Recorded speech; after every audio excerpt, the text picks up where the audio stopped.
I became a film composer, so I didn't have to perform like a monkey, a little bit like my family. But here we are. So I've got some lubrication here.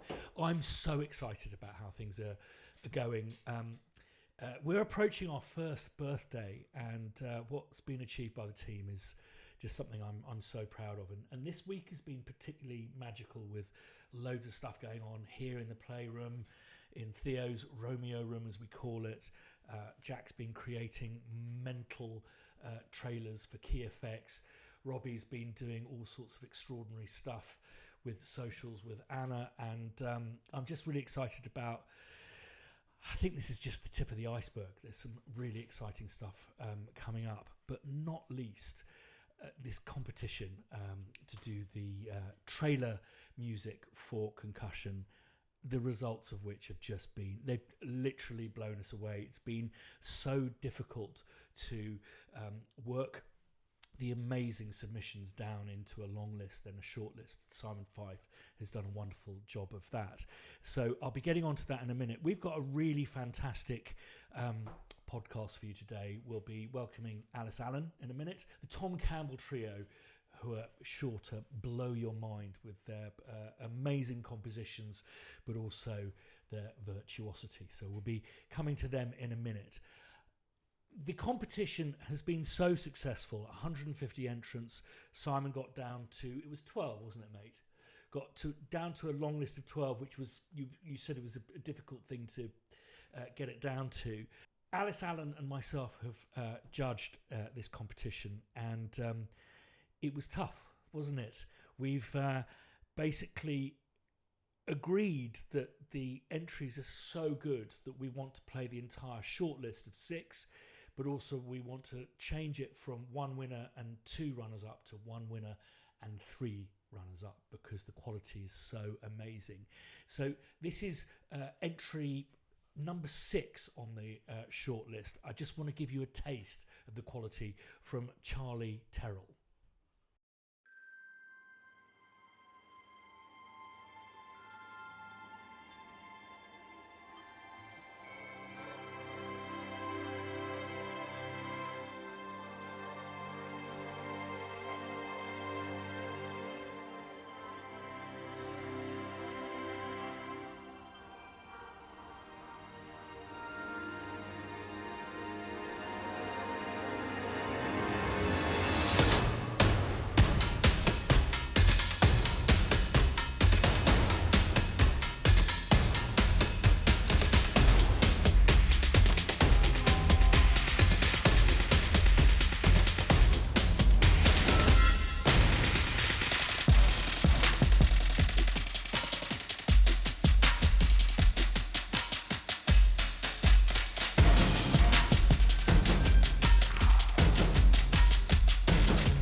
So Charlie, what Alice and I loved about this entry is, just great craftsmanship on the drum programming, great work to picture.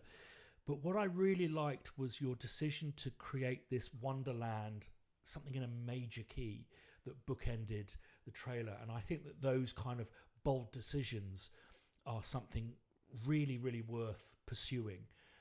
It's stuff like that that gets you noticed. And it's certainly that decision for me set you aside from many of the others. This idea of actually starting happy, ending happy, and that juxtaposition, I think, really worked fantastically. So thanks so much for all of your evident hard work.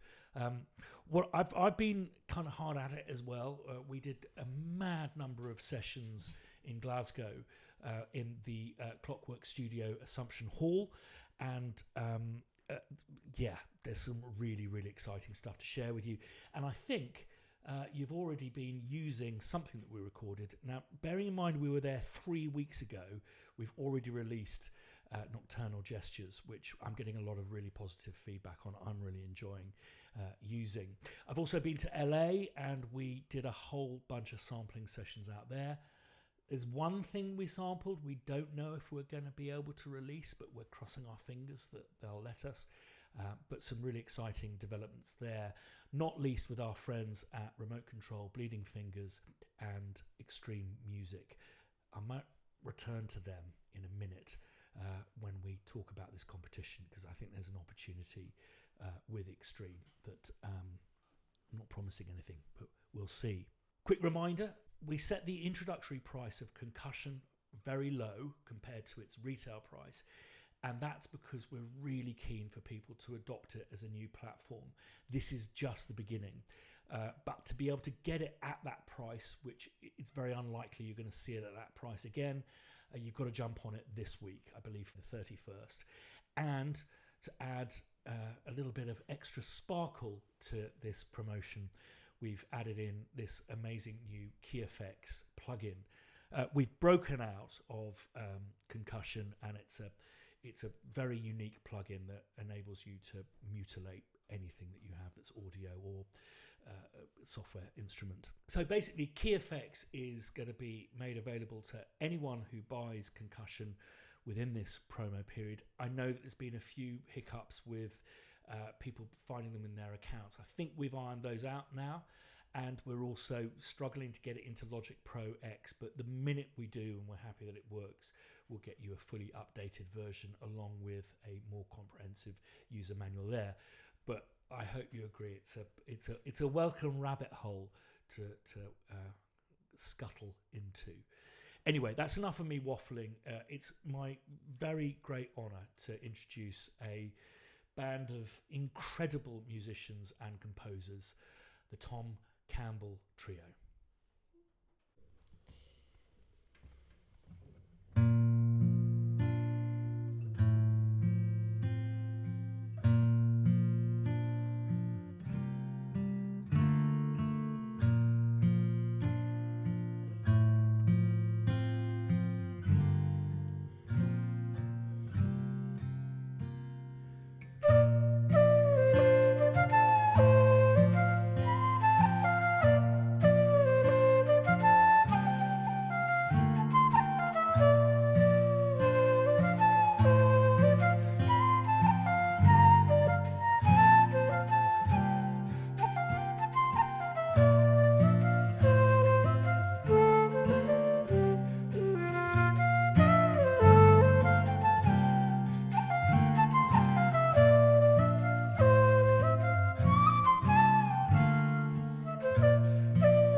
Yes, absolutely.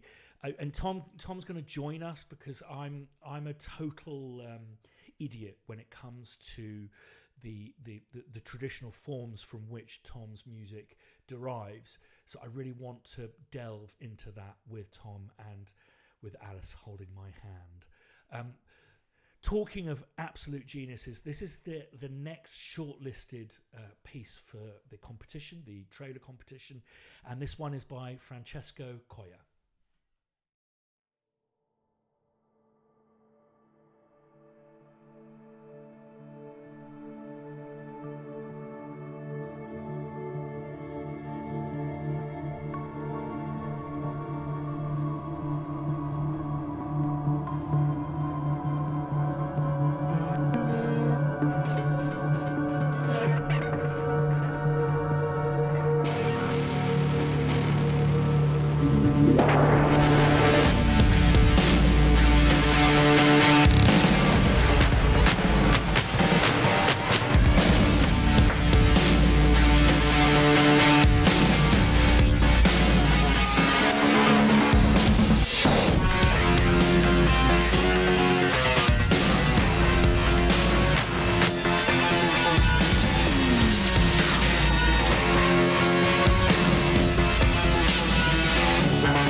Thanks for loosening all of my fillings.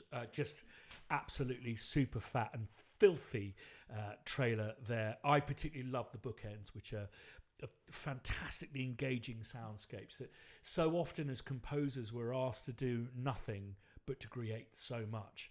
And you have done something that's incredibly detailed without drawing too much attention to itself. So it really works as a bookend, but also just love the stuff that you're doing in the middle. So thanks again.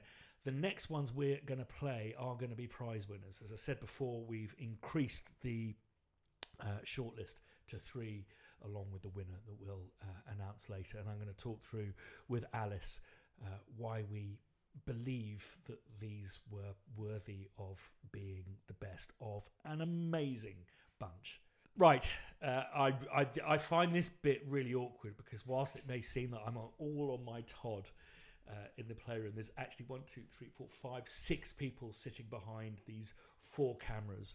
So it makes me feel very uncomfortable. So I'm really relieved to be relieved by the great Alice Allen. Hey!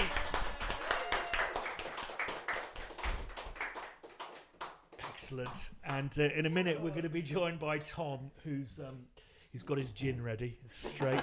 Don't know what's in there. Mystery liquid. How are you doing, Alice? I'm really good, thanks. Excellent. How are you? It seems like a while since we've been together doing this. Yeah.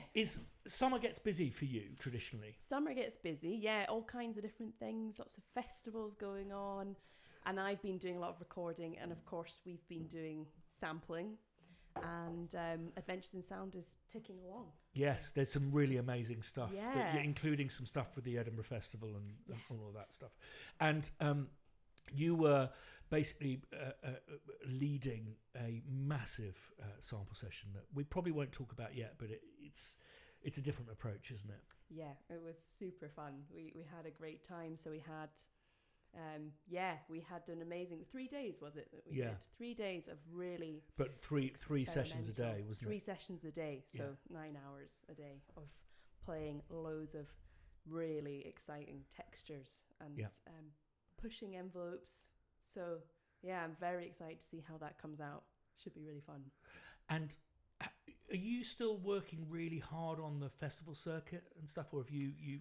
I do less of it now. Okay. Yeah, I did 10 years of doing a lot of traveling all over the place. So I've tried to cut back and I'm working more from home, working more sort of regionally, which I really like. So yeah, so I've done a little bit at the festival, a couple of gigs there, a really fun one with Capercaillie, who are this cool Scottish, very kind of iconic band. So we had a show there and that was great fun. And Nicola Benedetti turned up and joined us, which was awesome. So that was really good. Yeah. Amazing. There's there's a producer who has a social media presence called Sides, and she just did a podcast that I thought was really useful, talking about the necessity to be a business person, even if that business is of one. Has that been a big learning curve? Did anyone take you aside and go, this is how you do your kind of your business plans, your tax, all of...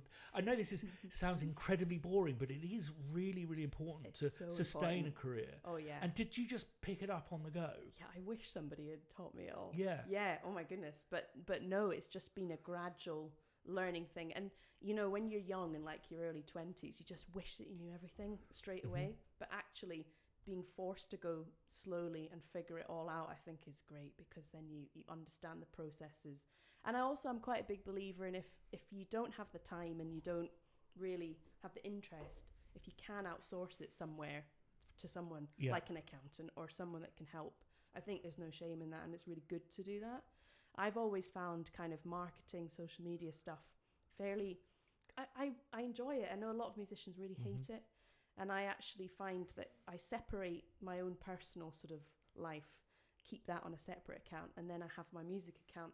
So it feels like a business. It feels different, and it feels easier to kind of be neutral and not feel like it's so personal almost. So that's kind of how I've done it. But no, I mean, you just kind of pick things up on the fly. You don't have a manager or an agent? No, I self-release everything as well. Wow. Yeah. So you own... Yeah, I own it all. Well, that's great advice in itself as a starting point. But I think one of the hardest things for me to learn how to do, and in fact, it was a wonderful person who's behind a camera there who put me on a journey to discovering the importance of it, is this one word, which is no. And is that something that has taken you a while to... Oh, seriously, yeah. And it's so weird, because it feels like it's negative and it feels like it's shutting doors, but what it's actually doing is it's pushing you into the doors that are open. And it's amazing actually what saying no can do, because it frees up time as well. So if that really cool gig comes in that you want to do, you're actually free to do it, and you're not sort of... To your best ability as well. To your best ability, and this is something that someone who has insanely low self-esteem, something I'm learning about is giving myself the chance to deliver my best work, which in turn will deliver you more work. Totally. So I mean, it's that old saying, quality, not quantity. Yeah. But I think there's a lot in it. And I do think as well that by being selective, what's that saying? Is it opportunities are just distractions in disguise, something like that? Or, you know, it's figuring out what really are the opportunities and what are the distractions, and what's helping you and your mission. Because it's so good to play on, what I love is playing on lots of people's music, but you've got to make sure you've got enough space and time to do your own as well. So that's a juggle, but it's really fun. I just wanted to ask one last question, is exploitation. And so you don't have an agent, you don't have a business manager, you're working out what you need to charge, you've got the musicians union there to a certain degree to give you guidance, all of that kind of stuff. But at what point do you go, no, I'm being exploited here? No, I'm not actually just...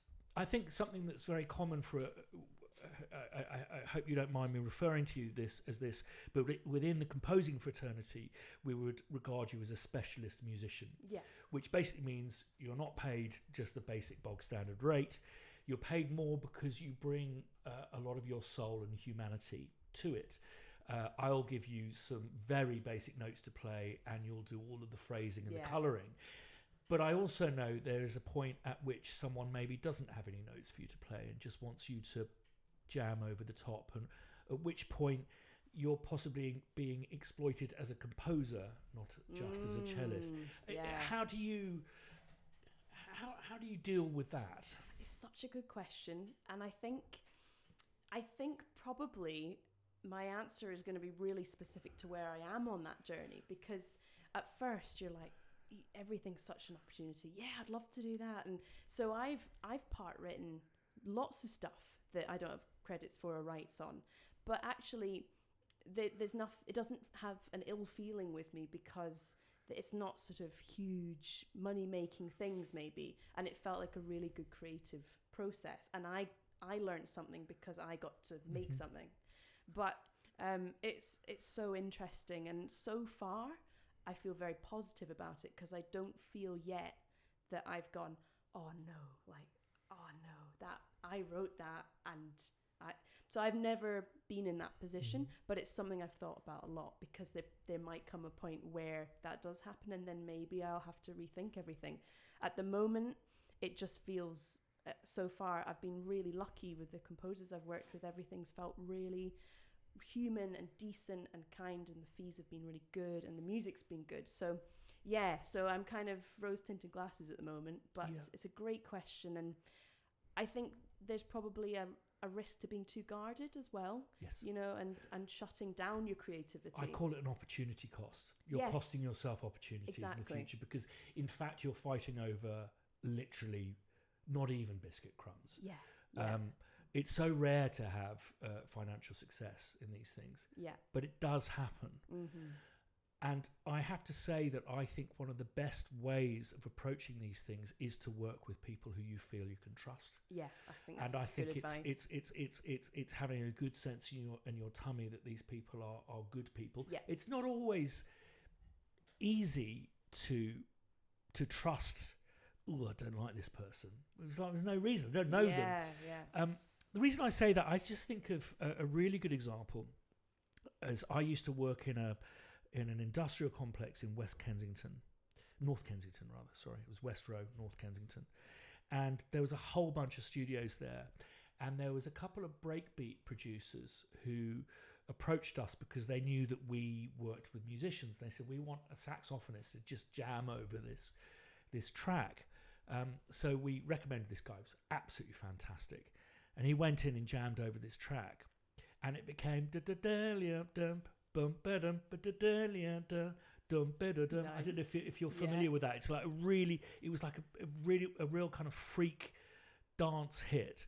And basically what happened is it started gathering momentum, and they just approached him and said, listen, we paid you a session fee, but we actually really feel that you need to share in the success of this. And they retrospectively changed all of the publishing, whereas really before it would have been kind of complicated. We would have got an album and maybe, but it became this thing that was synced on everything, and they had the goodwill and understanding of karma, I believe, to go to him and go, you improvise that line that is the thing that people are humming. I wish that was a common story, but unfortunately, particularly in the 90s, it's not. But I think particularly with female, I hate the term featured artists, because actually it's a way of demeaning this FT. They don't even say featured, FT. It's a way of demeaning the fact that these people have actually composed. That they have written the top line, the thing that people hum, and the words, the thing that people relate to, and yet they're featured. And often don't get the publishing they deserved. Totally. Sorry. I'm basically I'm on a 24-hour BP monitor. So basically, this has been making Anna laugh all day. My arm is now swelling up, and don't do a career in music, kids. This is how it ends. I'm RoboComp. What? Yeah. Wait, it's releasing. I said to my doctor, I'm doing a podcast. I'll be drinking beer. Is it a good idea to do like BP? And he goes, no. The whole idea with blood pressure monitoring is to see how your blood pressure is doing during your life. There's no point in going to like a yoga retreat because you're doing a blood pressure thing. It's like he's on to you. Yeah, exactly. So I think I had my blood pressure taken just before you joined me. So I'd love to see the difference, because I was stressing until you stepped in. I think that these are really important. I think that just like when we talk about social media, and if you don't want to do your own merch, someone will do it for you on your behalf and will make all the money out of it. So there's all of these considerations. But if you don't want to consider yourself to be a business person running a business of one, an entrepreneur, then you are opening yourself up to exploitation. Yeah. I would say like slow and steady, 100%. It is definitely the way I would opt for, even if that means you have to be a lot more patient and you don't get fast wins. But it's just that slow, steady thing, and like that story you told about the sax player. It's so it just fills my heart. It's so good, and I really do believe in that ecosystem of like giving back and forward. And so I think when I'm doing these things with people, I feel like I'm giving. It feels really good, you know. Yeah. And then you're having these conversations, and people are buzzing off the back of it, and it just feels good. And I think go where it feels good. Yes. And stay away from where it feels bad. Yeah. For sure. Like just lean into the bit that feels good. And I think a degree of empathy for the people that you're working with and Absolutely. for. So, okay, how is this coming across? Yeah. Am I actually being difficult? I'm not saying you should squander MU rules, but it's like, but I'm on my own in this person's living room, and I basically said, if you use me for another minute, I'm going to charge you a unit of overtime. It's probably... Not so friendly, maybe. not so friendly, and just a little bit awkward. Yeah, a little bit awkward. But it's a balancing act, and Yeah. I think it needs to be based, I think, on a human level. Yeah, and I think you're totally right that you can feel it usually, and just trust that. And it's hard, but I feel like I'm getting better at that too. Just trusting the instincts, usually right. It's about to go again. Robocom has got into action. Right. I think what it would be lovely is whilst I'm making this noise, maybe it would be nice if we went back to Tom Campbell and his great. trio for another fantastic piece of music.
So there's a backstory of Tom Campbell. I wouldn't know you if it wasn't for him. That's but right. you'd never met him. I'd never met him. No. So we can talk about that when he packs up his whistles and comes and Yeah. joins us in a second. A couple more updates. Vaults. What's happened to Vaults? Have we stopped it? No. Basically, Vaults was in beta. It's our free program of monthly products.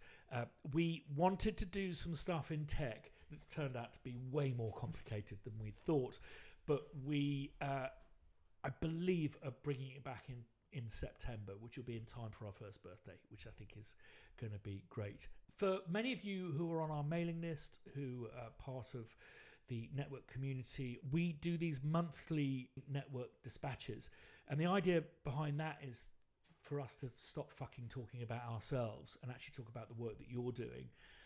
I haven't been encouraging people to contribute, and as a consequence we haven't put one out this month because it's been a quiet month, and there's very little for us to share. So if you want to share your work with your community, with your network, with the Crow Hill user base, then we do really encourage it. We really want to support your development as composers and artists. So one of the best things to do is, if you've got a piece of music that you want to promote, or a video, just email demos@thecrowhillcompany.com, or indeed just put some stuff up on the forum. Simon's doing an amazing job of really monitoring everything that's coming in, all of the conversations. We won't miss it. So if you want to promote your work, if you want some support, if you want to get some help, or indeed just a bit of self-promotion, then we're here to help you with that. Right. So, Alice, what did you think of the competition entries? I was blown away. Yeah. And I am not just saying that. They were amazing, to the point where I listened to the 12 that Simon had put together, and I was like, you know, when you sniff too many perfumes and you're just like, I don't know anymore. Like, they were just, the quality was amazing. So it was really, but within that there was so much interest and difference between them all, taking different boxes, but all really, really strong submissions. And a lot of really original ideas. Very and original. like sounds, you go, oh, I haven't heard that before. Yeah. Which is so rare. Yeah, and really musical. There were some that really struck me as very musical. The way they had communicated that through their score was really cool. They also made me furious. Because the shortlist, every single one of them was way better than the trailer music. So basically, for this remaining period of the Concussion launch promo, what we're going to do is put your demos against a modified trailer to remind people to jump on board this new platform. So I hope you appreciate the exposure. We'll put your names up we'll put your name on, as a credit and all of that kind of stuff. But yeah, just brilliant. And I think when we talked about judging this, it's partly to do with craftsmanship, or craftspersonship. Yeah. I think it's really important that things sound great, work really well with the picture. Yeah. Even though we didn't offer a specific brief, there is definitely an arc there that needs to be followed. Alongside artistry, which is to create an engaging piece of music. Yeah. And where there are particularly in these last four, where there were people who were like amazingly like artistic, and people who like nailed the craft, I think the winner, and as we go through the ranks, was about that, finding that middle ground between delivering on. I always say that working to picture is like being more of a carpenter than a sculptor. You need to do a table that like supports the stuff. If you can add some artistry and some excellence to it, brilliant. Yeah, I love that. The functionality. Absolutely. Yeah, but with something that's new and artistic and interesting. Totally. So that when that made up our decision making process, and I think that we've come to, you'll hear that there is stuff that's like, that's way more interesting than maybe that aspect of that person's. That's way more original than that. But the person who has won, I think it just hits that kind of middle ground. But anyway, Yeah. without further ado, should we listen to Sebastian's? Let's do it. Sebastian Cliff is third runner-up.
So, what did you like about that one? So with Sebastian's, I loved the sort of like almost like polyrhythms that were going on, and it was really clever. And I was trying to work out what he'd actually done, but then it was timed with some of the text coming in, which I thought was so clever. It's almost like he'd worked backwards from the text, but with super complex polyrhythms. So I was really impressed by how he'd knitted it to the picture and to the words, particularly to the text. Yeah. How about you? I think what I loved about it is I was immediately engaged with this kind of Tangerine Dream vibe. Yeah. I think that what we'll find with all of these finalists is there's no big fake orchestras in there. Yeah. So it was to create this atmosphere that was really engaging. I love Tangerine Dream. I love that period of music. But then to throw a few curveballs in was so you've got me, and then you've kind of twisted my head inside out.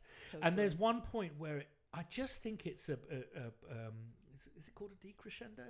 Is it a ritz or something?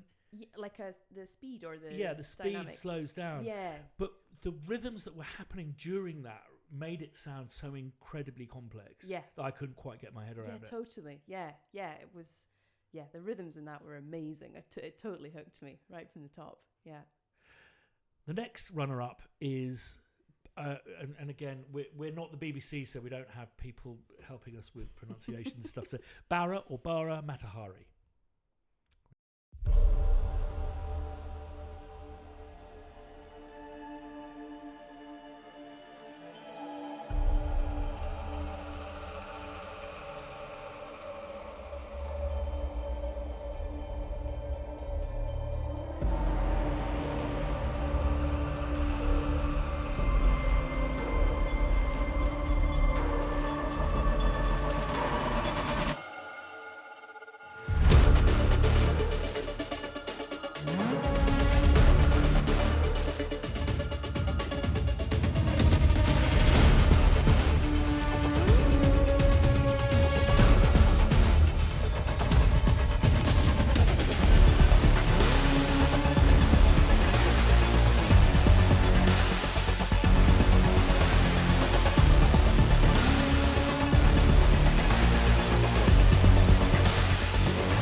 So Matahari's piece,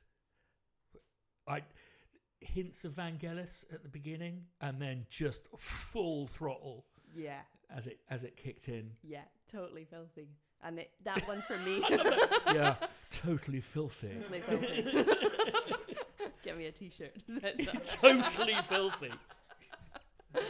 It was amazing. And that one for me was a real, like, you know, when it's your first instinct of like, that's grabbed me and it's taken me somewhere and the energy's lifting. And as the shots sort of get faster in the video, the excitement ramps. And I can imagine like that kind of thing, you know, listening on a train or something where there's lots of movement, and you could see that in the visuals. Yeah, it was cool. I think what this demo really proves for me is that there's not a massive amount of melody going on, but it's that attention to sonic detail and how sounds can create emotion. That Totally, yeah. it's not just that it's doing microtonal stuff. It's like the sound quality of that is absolutely awesome. And again, craft amazing to picture. Yeah. I mean, really like stunning stuff. Yeah. So it's been. I was blown away by the submissions. It's been so good. Yeah. And that one, because like you described it so well, but because the music's, it's maybe not a melody. I think that with that one, I really read the text as well. It's sort of, I honed in on what the words said, whereas sometimes music can distract you from what's actually being written. So yeah, it was very clever. The next one, I just was absolutely delighted by because it's fucking bonkers. Josie.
So good. Woo! Oh man, I just honestly, sometimes it brings me to tears when I'm challenged. Yeah. I love it, and you just go, what? Yeah. And just hearing something you've not heard before, all of those micro tunings and all of that kind of stuff, it really, like, I'm just so excited that there are composers like this, like just pushing it. Yeah, and to put a full, I don't know how long it lasts, but that full sequence of tuning up at the start, and that sound of the piano playing the A for strings to tune to, which is it gives me such a sense of anticipation of what's about to happen. Yeah. So clever. Yeah. I just think it's brilliant. And then to go into that euphoric, like, sort of hype is really cool. And it's like a track that then is like ripped to pieces, and I've just absolutely brilliant. Totally. So we're going to announce the winner a little bit later, but again, we'll be doing more of these because it's just the stuff that's been coming in has been absolutely amazing. Now, I can't promise anything, and this is probably a really unwise thing to do on a podcast, but I'm very good friends with the head of Extreme Music, and I really think that he'd be very interested in many of the demos that have been sent in. So I can't promise anything, but I'm going to give him a call. I'm going to play him some of these examples and see if we can't maybe release this as a production music library with Extreme Music, which, they have people like Snoop Dogg, Quincy Jones, Hans Zimmer on that label. So could be exciting, but I think it's worthy of a punt. 100%. Yeah. Brilliant. Amazing music. Right. So it's time to bring in the reason why you and I know each other, Mr. Tom Campbell. Woo!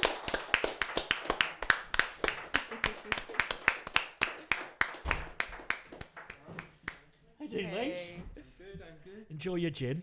Enjoying it, yeah. Thank you very much. So I'm not going to go into how we know each other because people are going to claim that we're massive nepotists.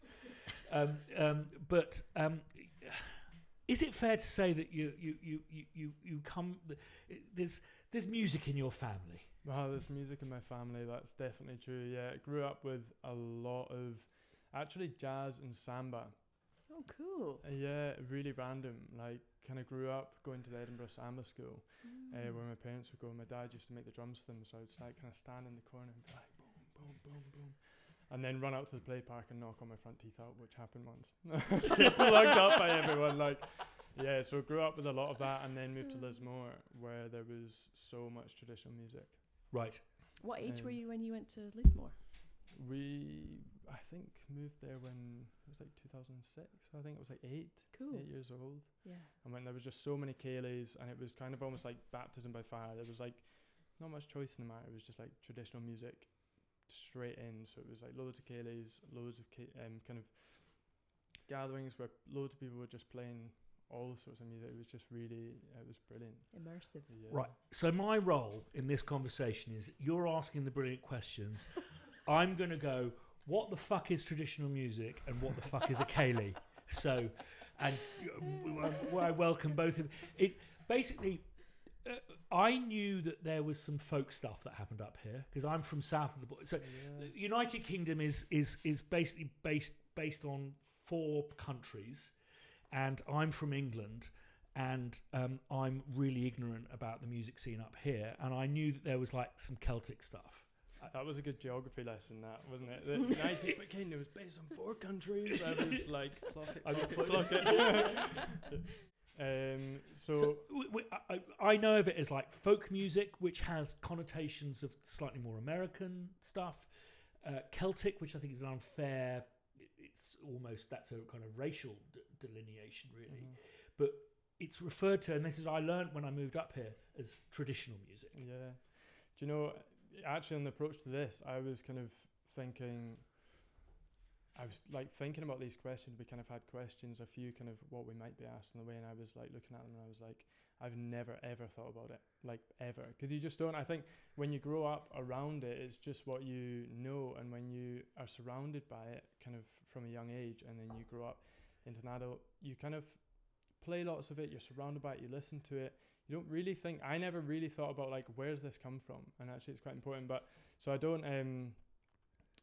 Apart from learning it and loving playing it, I've not thought massive deals about that side of things. I would throw a wild guess. It's come. Dancing has been a lot to do with it. Like Cayley's is just like huge. Yeah. It's a bad name though, traditional, because it is a progressive. So progressive. Yeah. And And actually, particularly with what you guys are doing. Yeah. I mean, I totally love the sound of your trio, and actually on the next Adventures in Sound, we talked to Ali from Elephant Sessions, who talks all about his sort of.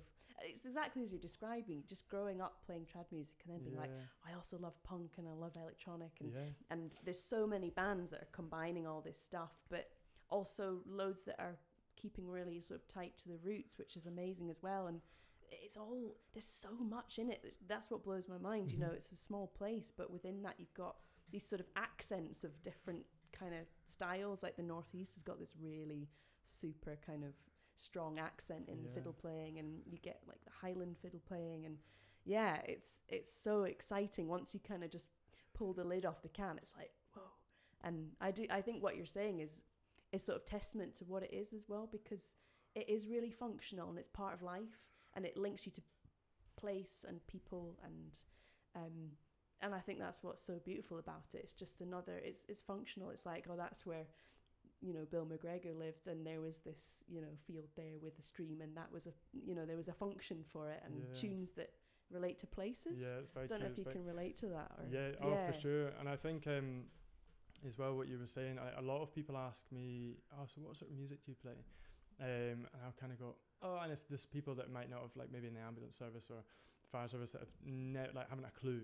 Sorry, just to interrupt, Tom works in the ambulance and fire service. Or worked in the fire service and training to be a paramedic now, but and I think so. You're trying to explain what music you play to people who have literally never heard music like you play. They might have heard, the closest thing is Cayley music, but it's so far from the sort of music that I feel like even the trio play, or Elephant Sessions, you know, Rura, these kind of bands. Like Cayley music is so different.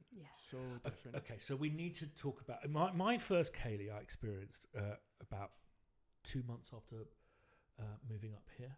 I would have been, I guess, 42 at that time, and it was a Cayley. Yeah, long time ago.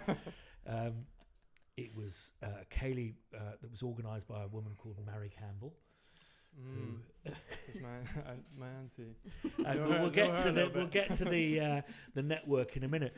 So I walked in, and there were some people playing some what I would have called Celtic music, incorrectly. And then a bunch of teenagers walked in, and I thought, just as an Englishman, well, they're not going to be fucking interested in this. At which point they took their shoes and socks off and started dancing, like young people. Yeah. And it was like, oh wow, this is a thing. This is not like just like I don't know, like you get like the sealed knot down in England, or Morris dances. This is part of like culture and life and fun. And fun. Oh, totally. Yeah. So what is a ceilidh? Well, that's what I was going to ask you. You know, was it a sort of ceilidh? Because ceilidh is more commonly now known, I feel like, as like a dance, where there's going to be a ceilidh band, and there's going to be a lot of people that will go almost as a night out, and they'll play a selection of dance. They'll play, they'll dance like the Strip the Willow or like Gordon. It was that. It was so that. And your mum dragged me, because I'm an Englishman. I'm not going to do any dancing, and I was kind of whisked onto the dance floor. Because I guess that's what most people know now as a ceilidh or ceilidh music, that kind of thing. But also Mary, you were talking about, which I was wondering whether you had gone to another sort of ceilidh. She did, or when I was kind of growing up, she always did these Campbell ceilidhs. That's what they called them on Lismore, and we'd go to Carney Cottage, which is our kind of family holiday cottage. And they would have these Campbell ceilidhs when she was doing fiddle retreats, where there'd be all the people on the retreat, and then Mary, and we would always go along. I'd maybe be there with like the small pipes or a wee whistle or something, and everyone would go along and play. And it wouldn't always be traditional music, it'd be anything, but there was a lot of like, as well, because it was a fiddle retreat, there'd be a lot of traditional music, and it was more of like people would just share their music, no matter what it was, and it would just be more of a gathering almost. In fact, no, I'm going to throw myself under the bus. I don't know what the Gaelic is for ceilidh, what it actually means, but I swear there's something related to gathering, but I could be wrong. And we, because of the amazing vibe on that island, we got a tiny little cottage up there, and I know that, for example, my wife Dot will go and play a song, and people will join in. You know. Exactly. It's not. So. It's less of a jam session and more. It's just communal music making. Yeah. I believe I read somewhere that it was about warmth as well, about like during winter months, people coming together to create like warmth. Actual warmth. Ah, okay. I don't know if you meant like that, like warmth, or like. Well, you'd be in warmth, these stone cottages, and I imagine if you come together. Yeah. And there's something that's sort of like communal kind of oral libraries that are being shared, and people have learnt tunes from really young age and sort of gather them as they grow up, and then it's a place to share them and all play together. So you're sort of bonding, I guess, because like, oh I know that, and then you play, and there's something really great about that, and that's and you get that in sessions, and you get that in people's houses, and you get that in New Year, and it's coupled with a degree of imbibing, isn't it? As in, drinking. Yeah, massively. Yes, but as a consequence, I remember being at one of those kind of sessions, rather, for want of a better word, as you described, in Lismore, and it was a real mixture of abilities. But everyone was welcome to contribute. Everyone's supportive. And sometimes the ability was hindered somewhat by the amount of malt whiskey that had been taken on board. But it's not about creating a concert. Here we go. Robocomp. Yeah. It's not about creating a concert. It's about just it's a kind of togetherness thing. I guess. Sharing. I think as well, not dissimilar. This is slightly distracting. Yeah, no. Tighter and tighter, melting down. That sounded like more of a moo. Wouldn't be the first time. I don't think, honestly.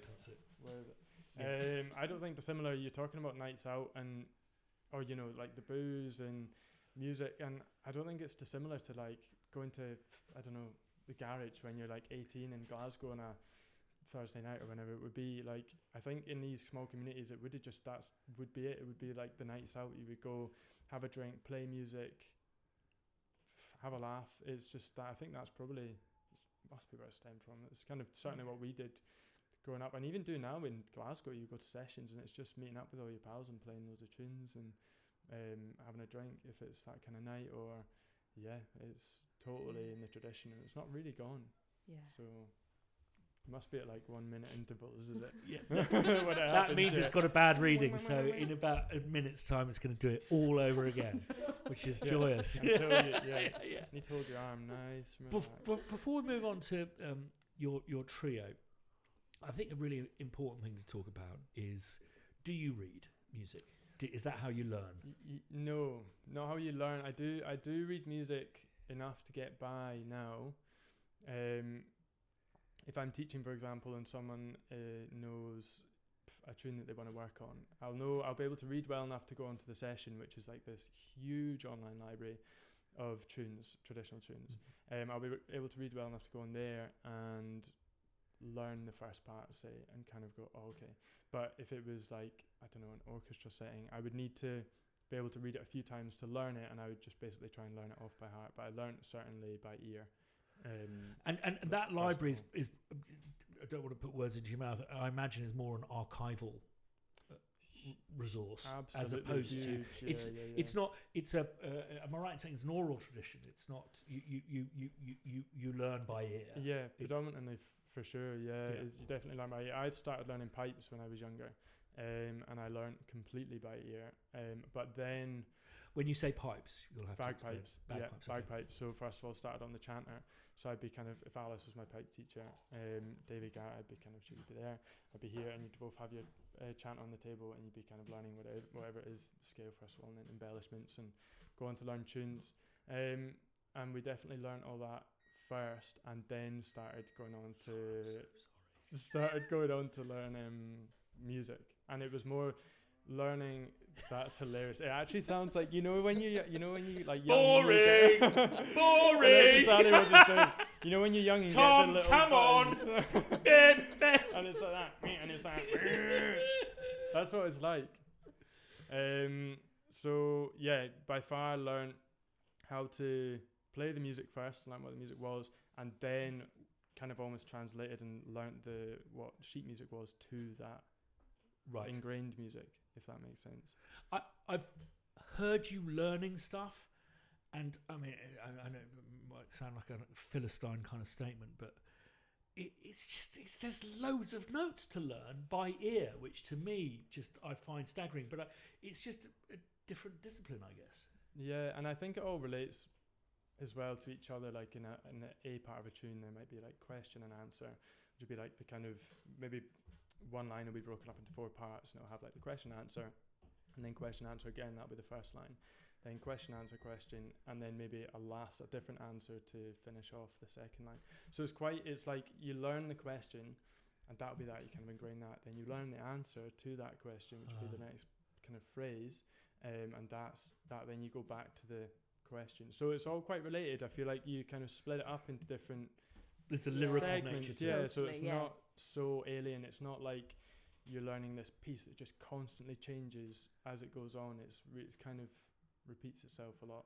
Kind of structure to the tunes, isn't there? Yeah, which I feel is kind of part of the beauty. You can, once you've learnt that tune, then you can really pull and push where you want to, and you can kind of colour it in a sense how you want to, with ornamentation, sliding notes, pushing and pulling.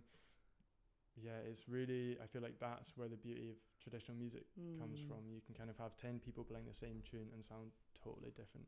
And that stuff I find super interesting, because if you get a non-traditional player to play the dots, it can sound really weird, right? Because really robotic. There's no vibe in it, and the players bring that vibe and that feel and personality, which is so cool. And everyone's like slightly unique, I think, with that. I think that's part of the beauty of sessions as well, which kind of brings us back to the Ceilidh side of things. If you're playing with other folk, I think part of the beauty of going to a session is you'll be playing the same tunes that everyone knows, but you'll be bouncing off other players and what they do with those tunes. Certainly I will anyway. I think most people would, if they hear someone maybe do a certain variation of a tune while you're playing, you'd be like, oh, that's class. And then you'd maybe do something similar. So you can kind of really, you can get a lot of inspiration from other people, even if they're just playing the same tunes that you would already know is how they're playing it. A little bit like you get with like hemiolas in like R&B and soul music, of that we're singing this thing, but there's an interpretation there. And Alice, you're a cellist, which I believe is that part of the canon of instruments that are used within traditional music? Do you want the PhD thesis about it? Yes, Yes, please. Because this is news to me. Well, it's not considered to be a traditional Scottish instrument, but I'm trying to change this because we know for a fact that around sort of 1780, which is what's described as the golden age of fiddle music, if you went to a dance anywhere, like in a barn, you would hear the cello and the fiddle. That was the dance band of choice, and flutes as well. They were kind of 3 instruments you'd hear. So this is all before pianos, before accordions, before guitar, before double bass, before all that. Yeah. So that's your real historic sound: flute, cello, and fiddle. And we know this because there's loads of pictures, like paintings of it. Oh wow! So it's painted everywhere. All these dances. And this is a cello, or is it a viol or? They called it, in the northeast anyway, they called it a bass fiddle, which is really cool. So it was a slightly smaller version of the cello. And I imagine did bass lines. Did the bass lines, yeah. So nowadays, the tradition is really thought of as a melody sort of, a sort of melody carried tradition. But there are all these amazing bass lines that were published with tunes. So there's like 200 printed collections from that time, and every tune had a bass line specifically for the cello. Sometimes it said harpsichord as well. So they were always, and I just find that so cool because bass is so cool, right? And it's in all our music that we love, the bass is important, and it was always put in with the melody. Nowadays you'll get a tune but with chords, so that's kind of modern convention.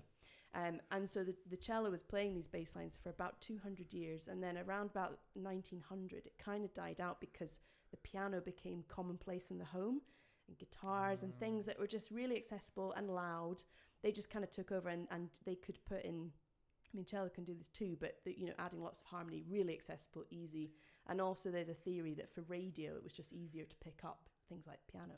So it just kind of got elbowed out. But there's this really cool resurgence going on where lots of amazing players like Natalie Haas and Rashad Eggleston from Crooked Still, who are actually from North America, are kind of bringing it back. And it's really exciting. They're using lots of amazing techniques like chopping, which is a bluegrass technique. And I got really interested in all this because I was like, but what were they doing before chopping? Like, what did these bass lines sound like? So that's what all the Strathspey Queen stuff I do is it's playing those original bass lines. So it's like, what did the melody writer want with his melody or her melody, and what did it sound like? So so that's it. I could talk about this for hours. How long have we got? No, but you started, dare I say it, as a classical musician. Yeah, I sort of did half and half. So I grew up in Aberdeenshire playing classical music, but going over to Skye every year, where I went to Natalie Haas and Alistair Fraser's fiddle camp, and she was teaching the cello bass line. So I had this chameleon life, and in the northeast we've got this amazing fiddle tradition, but they were like, no cellos are allowed. For them it was like, that's not a traditional instrument. And I was like, I don't understand, because on Skye they're telling me it is, and here they're telling me it isn't. But I actually found a picture of the Banchory Strathspey reel from the 60s, and it had 2 cellos in it, and I was like, yes. Yeah, there with your bass fiddle, like. Yeah, exactly. Yeah, bringing it back. So many classical or orchestral players that I know, it's all about the written. Yeah. And I mean, I know that, I can say, can we just crescendo those 2 bars? And if it's not written and the eye's not reading it, the crescendo doesn't happen. Yeah. But I guess fortunately for you, you broke out of that pathway really early on, as opposed to having to I guess be a classical musician and adopt a new way of thinking about stuff. Totally. Yeah, I was really lucky. I mean, there is that phrase, what is it? Jack of all trades, master of none. But I think what's really nice about what I got to do was I got to go to sessions. I don't have a huge melody repertoire, but I was always accompanying. So that's my like real passion, is accompanying, and doing all that stuff just feels like second nature because I've always done it.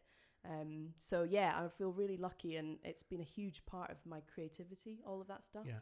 If I was only doing classical, I would really struggle, and this just gives me that elbow out of it to be creative. Do you find that the traditional music helps or helped the classical side and vice versa, in terms of, like, I've met a lot of folk who play classical, who've always played classical music and not played traditional until later on, and they've said they really struggle to put feeling into the traditional music because they're reading it and they can play it note for note and it's like exactly what it is on the page, but they really struggle to get the feeling, get that kind of style almost in it. Did you find that helped doing both when you were learning? Yeah, 100%.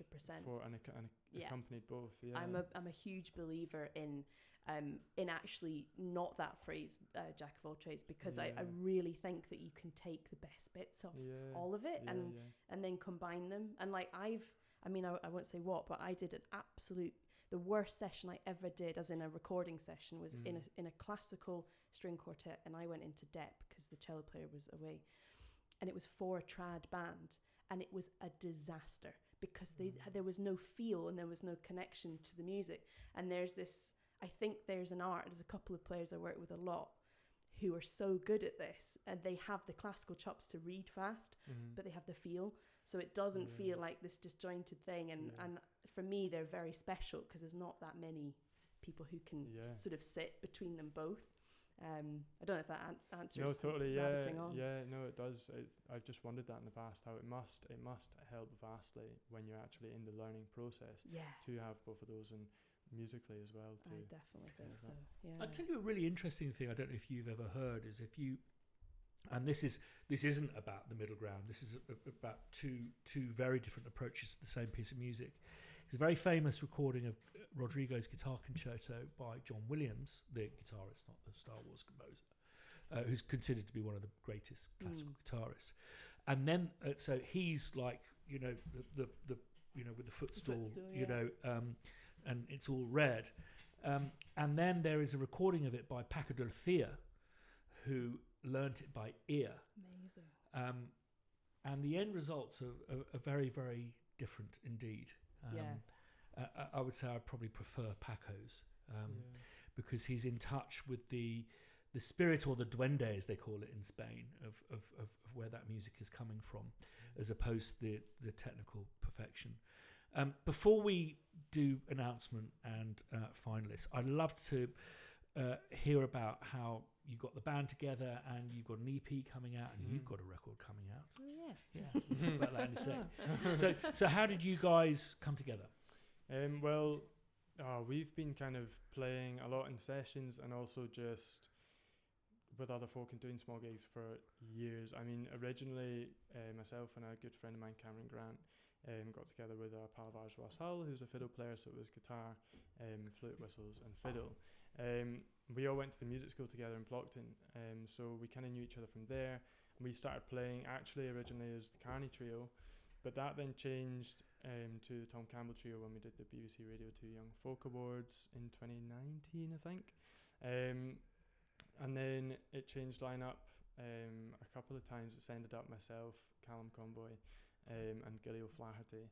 So it's kind of gone from flute and whistles, fiddle and guitar, to flute, whistles, baran and guitar.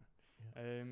So we've kind of got together that way. And in terms of the EP, we've been doing small gigs for ages. We'd done when did COVID come? 2020. 2020 we did a music video, and we were kind of like, right, let's get this off the ground. So we recorded the track, put a music video together, released it, and then COVID came. So it kind of just like totally flattened everything for a long time. And then as well with the fire service, I thought that was going to be great for music. It turned out not to be so good. You worked so many weekends. So now this EP is just really a chance to get it lifted off and actually kind of go, okay, we really want to start pushing it. Because for a while we've not had anything to kind of actually give. Yeah. So we've been like, give us gigs, and folk have been like, well, what do you got to show? So we've been like, well, nothing. So that's the whole thing with the EP, is to try and kind of really get it. And is that on kind of? Yeah, is that out there everywhere now? Yes, we released a few singles a couple of weeks apart, and then we released the EP on the 14th of August. So that's now everywhere you listen to music. And this week, hopefully, fingers up, we'll get the physical copies, and we can put them. So we'll have them available on our website, Bandcamp, as well as the digital downloads and anywhere. Everything linked below in the video description. And there's another thing that was really wonderful is I've been talking ad nauseum about this massive project I've done for Apple that I'm not allowed to talk about at all. But your band features on that as well, which I think, and it's so appropriate in a way that is very surprising. So that was brilliant. I mean, that's part of the reason as well. We've been able to release the EP so soon. We would have been doing it, but financially it would have been ages before we could have got that under the go. So we obviously recorded those 2 tracks for yourself and kind of said, will these be able to go on the EP, or because of this project will they not be able to? And you said, well, why don't, instead of payment, why don't you record the whole EP in Castle Sounds, which we were like, amazing. We were like, so we were kind of like, let me think about it. Castle Sound is the best. It's so good with Stuart Hamilton. So it's so good. So we recorded the 2 tracks ages back, and then maybe a year and a half ago or something, and then recorded 4 more, so 6 tracks on it with Stuart, and it was just so good. We were saying earlier, like, Stuart is just this kind of like silent but deadly. He's just like on the computer. He's so fast. He'll just do things that he hears you talk about before you actually ask him to do. He'll just have it done. It's so good, and it's such an amazing space. So it's just brilliant. I've been fortunate enough to visit some of the greatest recording studios in the world, and simply for results, I would put Castle in my top 3. Castle with Stuart though. Castle with Stuart. That's the or a genius. He's incredible. It's my top pick always. And he's also made it really accessible. Yeah, totally. So he's created he's part of this amazing traditional ecosystem. And I think that what I admire about traditional music reminds me of something that an Icelandic friend said to me about the Icelandic music scene is, dare I say it, the commercial aspect of it is a secondary consideration, because it's a small country, 6 million people, and it's about the Cayleys and the getting together and the culture, and I think that Stuart's responded to that, well, we need to support that, and I guess it's giving this word recording a more literal meaning. Is like, well, we need to record it so it's not lost. But it's not necessarily something that, I mean, and it's great if it does make the big bucks and get synced and all of that kind of stuff, but it's not the primary focus of it. And I would totally recommend anyone that wants to dip their toe into some cool Scottish trad is buy Tom Campbell Trio record. Buy it if you can. You don't have to keep this part in, you can cut it out, but there's big cuts, and I think it's just super important to, if you can and you're interested and you've listened to it on Spotify and you like it, go and buy it if you can, because that's what keeps artists going.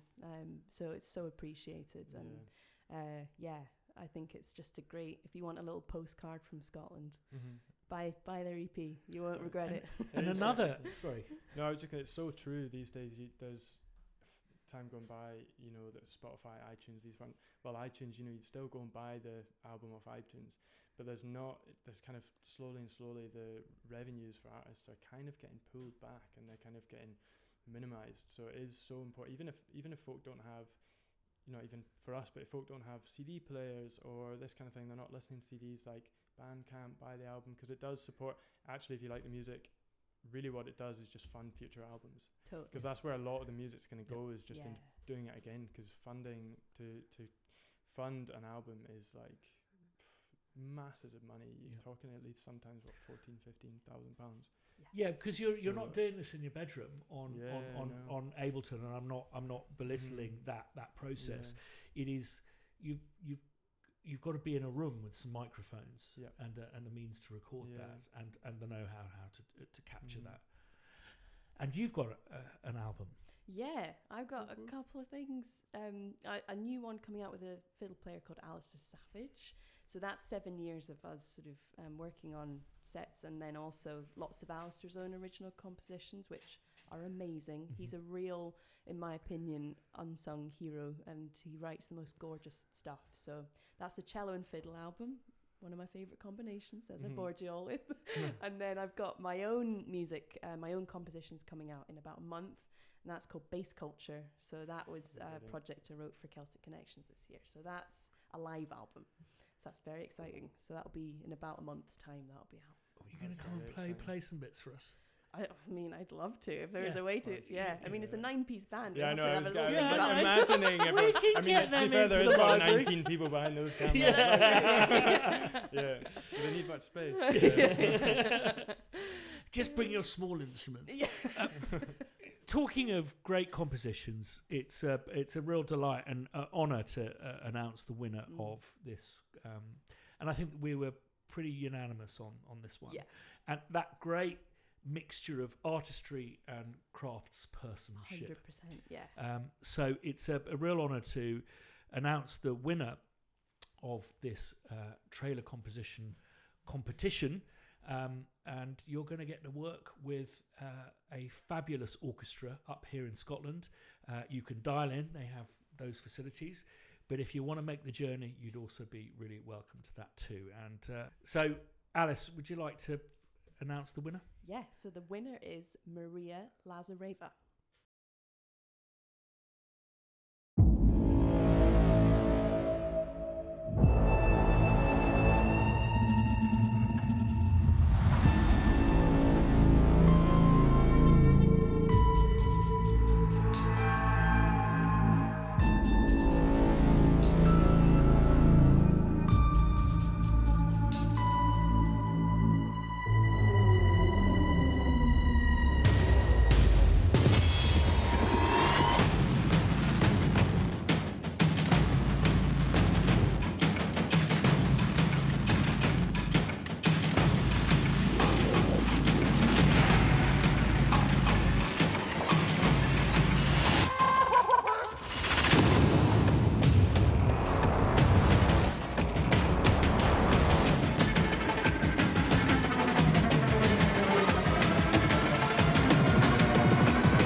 We'll be in touch in due course, and I think the session is either going to happen in September or October. It's going to be part of the shared sessions that the Scottish Session Orchestra does as part of the Clockwork Assumption Hall setup. And if you're interested in taking part in these shared sessions, they're very reasonable. Those will also be linked down below. But we'll be certain to capture that. And, well done, Maria. Absolutely stunning work. For me, it's that, there were some really interesting vocal elements in there, but also, my lordy, it was tight to the picture. So tight. And that was the one I was like, that's musical. That's so musical, the way that's been written. It's musical, but whilst also interacting. Exactly. Yeah. Yeah. Hitting the brief. Absolutely totally. brilliant. So, right. You talk amongst yourselves. I'm going to go and get something. A second blood pressure monitor for the other arm, isn't it? I love the little cave. I hadn't seen that. the I little know, red yeah. cave. I was like, Oh, that looks delicious. Oh It's a my Bollinger. God, that And looks this has been delicious. in the fridge for about 4 months now. To thank you, thank you so much for today. It's been a really, really lovely Been a great week. afternoon, Yeah. lovely week. Cheers. Cheers. Cheers to you, Simon. Cheers, And cheers Simon. to you guys at Crow Hill. But thanks as always for watching to the end. If you haven't subscribed yet, please do. It's the lifeblood of this startup. And as you've heard, there's so much exciting stuff coming up. Buy the records these incredibly talented individuals have made, listed below, and just take part. Join the forum and...